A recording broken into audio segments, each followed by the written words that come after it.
Hello friends, and welcome back to Breaking Bread for You with another video in this series on the lives and legacies of the characters of the Old Testament, the Hebrew Bible. This presentation is on Queen Esther and how she contributed to the welfare of the Jews in exile in Persia during the 5th century BC, and what her story has to contribute to the church today. Now, I have to say that I had no trouble finding artwork of Esther for this presentation, since she is one of the most esteemed Bible characters by artists, both ancient and modern. For the most of them, like us, esteem Esther for her beauty, her strength, and courage, and she is considered to be the ideal woman, even surpassing the other female characters in the Hebrew Bible. Now, on the surface, the Book of Esther is about 3 heroes who each play a role in staying the genocide of the Jews, contrived by Haman the Agagite, and they are Mordecai, Esther, and King Ahasuerus. Yet in looking at Esther allegorically, we discover something amazing.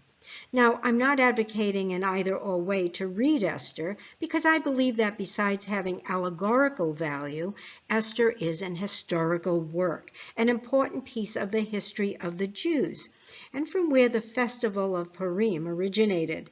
So let's first examine the Book of Esther as an historical work, with the events therein having taken place in the 5th century BC court of King Ahasuerus I of the Persian Empire, which spanned from the Indus River Valley to the east, to Cappadocia in the west, modern-day Turkey, and to Libya and Egypt to the south. Now, let me say here that there is some controversy over which king is found in the Book of Esther, with some agreeing with Ahasuerus I, who reigned between 485 and 465 BC, while others believe that he was Xerxes I, with others taking it that Xerxes is a shortened version of Ahasuerus. Other sources identify the king as being Artaxerxes I, who reigned between 465 and 434 BC, or Artaxerxes II, who reigned between 404 to 358 BC. But I assume the earliest dates, with the story of Esther having taken place from around 483 to 473 BC. And while we're on the subject of name variations, Esther's Jewish name is Hadassah, meaning myrtle tree, and signifying righteousness, before it was changed to Esther, meaning star, a Persian name derived from Ishtar, the Mesopotamian goddess of fertility and war. Most likely, Mordecai, Hadassah's cousin and adopted parent, changed her name in an attempt to hide the fact that she was a Jew. So while reading from the King James Version, I will refer to the king as his name is given therein, King Ahasuerus, and to Hadassah as Esther when she is taken into the royal palace. Let me say that the Book of Esther is written in the form of a short novel, an historical novella, and like most, it is packed with drama and intrigue, which is a reason this book is so well read. Esther is one of the 5 scrolls of the Ketuvim, or writing section of the Hebrew Bible, and one of the historical books in the Christian Bible. Also found in the Greek version of the Old Testament, the Septuagint, is a work entitled The Addition to Esther, in which 107 verses have been added to the Book of Esther, comprised of prayers of Esther and Mordecai to deliver the Jews from annihilation. The addition to Esther was added by an unknown author in the late 2nd to early 1st century BC as a corrective to the lack of prayer in the Masoretic text. The author of Esther is in the Hebrew Bible, which was the last book to have been accepted and canonized, is traditionally held to have been Mordecai and to have later been turned over to the Jewish Council of Sages for editing. The book was the last book to be canonized due to the omissions of the mention of God, the Torah, the temple, ritual purity, Sabbath observance, and other facets of Judaism. Yet it must be said that God and his saving power is assumed in the story, as in the case when Queen Esther calls for a fast. While reading Esther, you will realize that the story is built around banquets and culminates with the establishment of the Feast of Purim. Yet feasts is not the theme of the Book of Esther, as is the theme of God's saving grace of his people. Now, the book opens up with King Ahasuerus hosting a 180-day feast for his court and dignitaries, which was followed by a 7-day feast for the citizens of Susa, Persia's capital city, the setting of the Book of Esther. Chapter 1, 4, and 5. All is going well until the king summons Queen Vashti to come and show herself off to the guests and to showcase the royal crown. But Vashti refuses for whatever reason, which infuriates Ahasuerus, along with his 7 princes, verses 10 through 12, who encourage the king to demote and replace her, verses 14 through 19. And so it was done, and followed with a decree that went out throughout the empire that wives were to be subject to their husbands, verses 20 through 22. Chapter 2 opens up with the king's court council as encouraging Ahasuerus to search the land for beautiful virgins who would be taken into the royal harem, and from whom would be chosen to replace Vashti as queen. And so it was done. And young Hadassah, the niece of Mordecai, a Benjaminite, whom he had adopted as his daughter after the death of her parents, was taken into the harem, where she was put under the charge of Haggai. Verse 8. Now, bear in mind that at that time, Jewish girls were betrothed and married off around the age of 15 and 16. So it is certain that Esther, not having ever been betrothed at this point, was quite young. It was at the royal palace that the selected virgins were taken to be purified and beautified for 12 months with oil of myrrh and other perfume oils. Verse 12. At the end of 1 year, the virgins would each be presented to the king, as was Esther, who right from the beginning was recognized by the master of the harem as being special. Verse 9. When presented to the king in his chamber, it is said that he loved Esther above all the other virgins, and therefore made her his queen. Now, we come to the second feast in the story, Esther's feast, where the king honored her as his queen. Verse 18.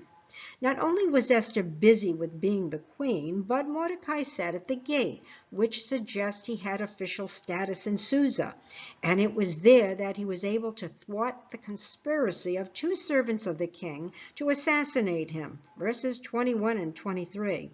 Nothing was done in appreciation for Mordecai's heroism at that time, but keep this episode in mind. As all was going brilliantly for Esther and Mordecai, suddenly things went horribly wrong, as is told in chapter 3, when the king appoints Haman the Agagite to oversee all the princes and to be honored by all citizens who were mandated to bow down to him. Verses 1 and 2. But guess who refused to bow down to Haman? Mordecai. We are not told why Mordecai refused to bow down to Haman, but I assume 2 reasons. The first being that Jews were not supposed to bow down to anyone except for their God. And secondly, Haman was a descendant of Agag, the king of the Amalekites, the people who were longtime enemies of the Jews. Well, Haman was enraged and sought not only to do Mordecai in, but to annihilate all of the kings throughout the empire. Haman began his evil plot by reporting to the king, and I quote, "There is a certain people scattered abroad and dispersed among the people in all the provinces of the kingdom, and their laws are diverse from all people, neither keep they the king's laws. Therefore it is not for the king's profit to suffer them.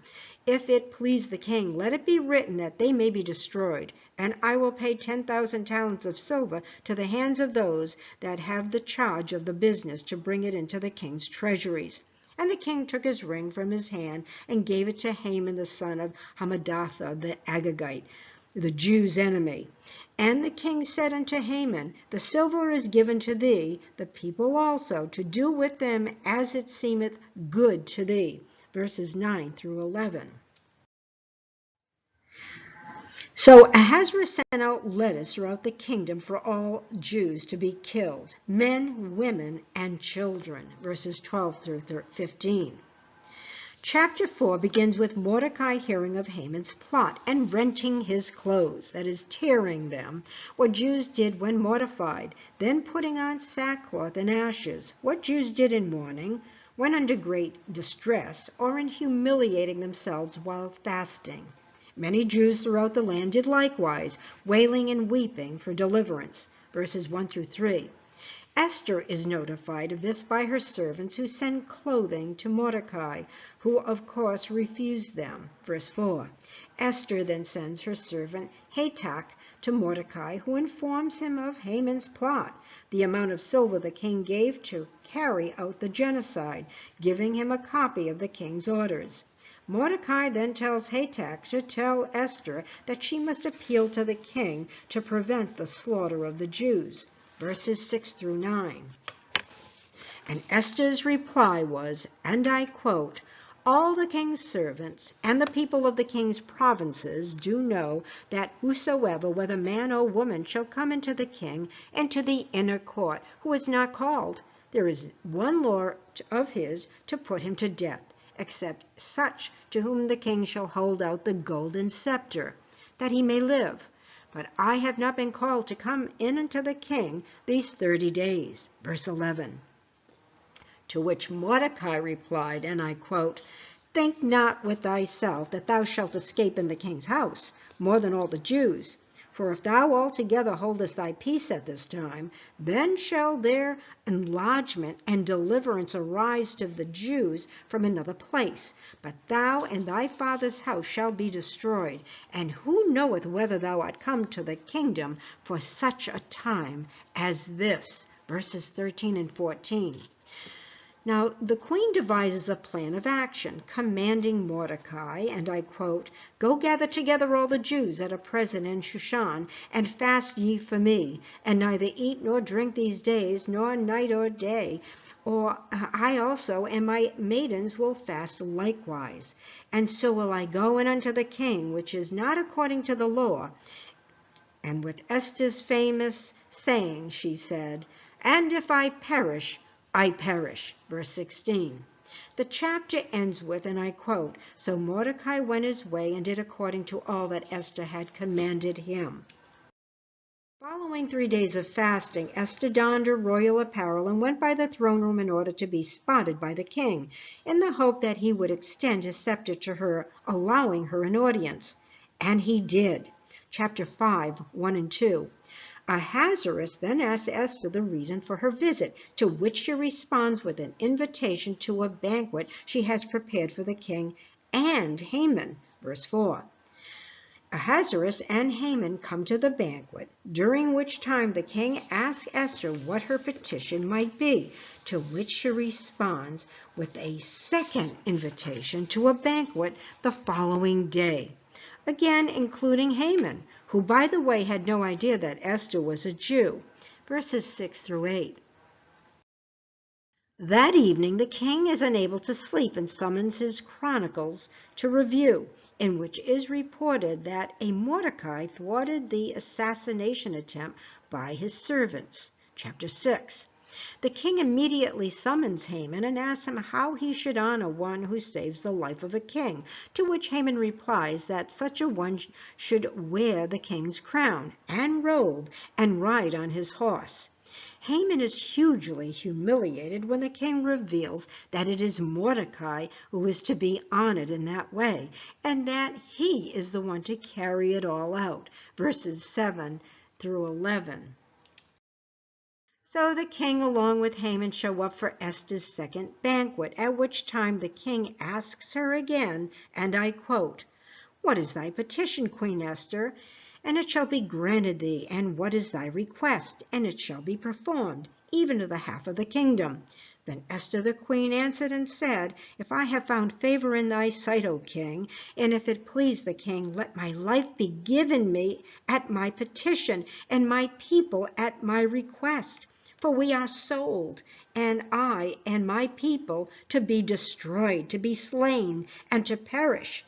But if we had been sold for bondmen and bondwomen, I had held my tongue, although the enemy could not countervail the king's damage. Chapter 7, 1 through 4. Now the king asked Esther who would do such a thing, and she turns and points to Haman, declaring, The adversary and enemy is this wicked Haman. Then Haman was afraid before the king and the queen.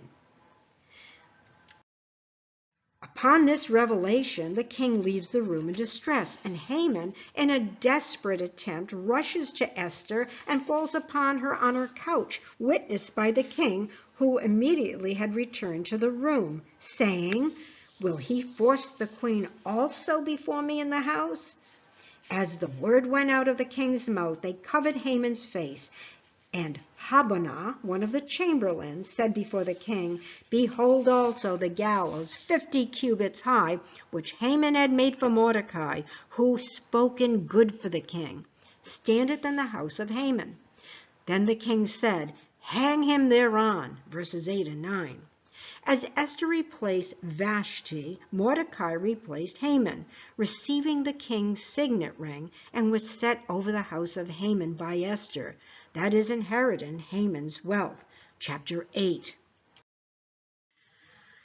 The story of Esther ends with the queen petitioning the king one last time for Haman's 10 sons to be hanged on the gallows, and it was done, and the feast of Purim being established to commemorate Mordecai, Esther, and the king saving the lives of the Jews. Now, if you're wondering where the term Purim comes from, it comes from the Persian word pur, which means lots or dice, which were used in the divining at that time. Haman is said to have cast lots, that is Purim, in order to determine when to carry out his wicked plan. Verse 7. So calling the feast Purim is irony at its best. So what about the allegorical view of the Book of Esther? I want to say that the first time that I read the Book of Esther, I saw behind the historical story a picture of the Church of Jesus Christ, represented by Esther, who had been a simple Jewish girl who probably had dirt under her finger and toenails from laboring in the fields or farm, a rough complexion from too much sun, and a tough demeanor from having been an orphan, representing souls who are sinners needing a Savior. The king, of course, represents Jesus Christ, and the purification and beautification of Esther represents the sanctifying work of the Holy Spirit. When Esther was finished with her purification, she was presented to the king and found worthy to be his queen. This is a picture of when we come to Christ in humility and repentance and are forgiven and elevated to the status of his bride, who in the end will be presented to the King of Kings, Jesus our Messiah, as a bride without spot or wrinkle. And as Esther was donned in royal attire with a crown of gold, when we are in our eternal home, we will wear the garments of righteousness and praise and humility, and wear a crown of gold adorned for our King, to worship him in person and witness him in all of his glory and majesty. And what about Esther's feast at the beginning of the story? Of course, it represents the wedding supper of the Lamb. There are quite a few things in the story of Esther that can be allegorized. Even Haman, who represents all that comes against Christ and his plan of salvation, that is Satan and his demons, and all who attempt to speak against or destroy the Church of Jesus Christ.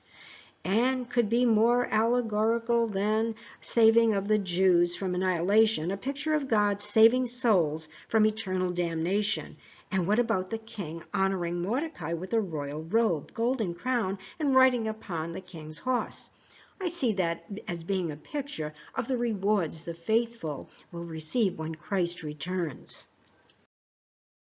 Now, let me say something about today's Purim feast, which in some cases is celebrated with a play of Esther and a communal meal, particularly for the children, so that they will always remember the story of Esther and how she saved their people from annihilation. However, in many congregations, the play has been replaced with a costume party with all kinds of worldly costumes, including wearing costumes of the opposite sex, appearing to be more like a Halloween party than a religious feast.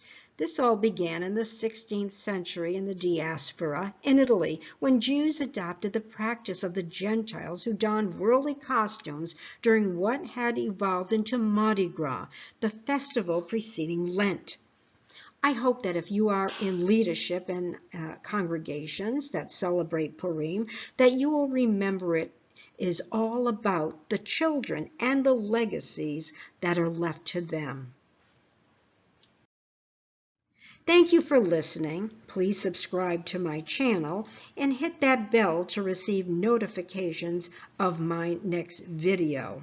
Also, visit Jan Curcio YouTube channel to see my other videos. God bless you all richly, and may you have a blessed Purim celebration.